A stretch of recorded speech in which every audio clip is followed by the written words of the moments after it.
the British Library is something I think a lot of Londoners don't use enough. It's based in King's Cross and you can go in here and request any book that you would like to read. It was initially formed in 1972 by the British Library Act and was originally spread over a few complexes, but in an effort to unify it all into one, this new complex was built in King's Cross in 1997 to 98. The British Library currently holds more than 170 million items, which includes over 13 million printed and electronic books, as well as hundreds of thousands of periodicals, microfilms, and even rare manuscripts. They have this exhibition that you can come in and look around at any time, and I really suggest coming and giving it a viewing if you haven't already. There's quite a lot of Beatles memorabilia in here, which is fantastic to see. And I do know some of it was donated by Hunter Davies, who was the acclaimed Beatles biographer, and he owned a whole bunch of the documents, and he actually donated them to the library because he wanted them all to be kept together and he didn't want them to be separated. There's also the manuscripts of some very famous composers in here, including Mozart and Handel. Before being moved to King's Cross, the British Museum Library was housed in the main building of the British Museum in Bloomsbury.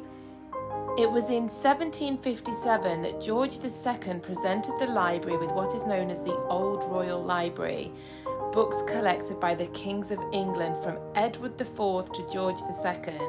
This brought with it the right to a free copy of all books published in the United Kingdom. This allowed the British Library to become one of the biggest and finest libraries in the world.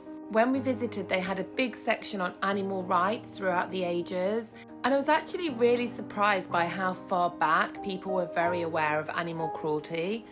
So the museum itself was designed by the architect Colin St. John Wilson in collaboration with his wife, MJ Long. It was actually the largest public building to be constructed in the United Kingdom during the 20th century. We also have some very early religious texts, including some of the first attempts of the Bible to be translated into English. An interesting fact about this place is that the basement actually goes down 24.5 metres underground.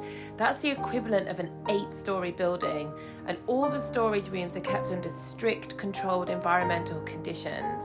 The most precious publications being stored in chambers of nitrogen, carbon dioxide and argon, which helps to protect them against any potential fire risk. An interesting fact is if you looked at 5 items in the library every day, it would actually take you 80,000 years to see the entire collection. And of course, one of the British Library's most iconic exhibits is one of the copies of the Magna Carta.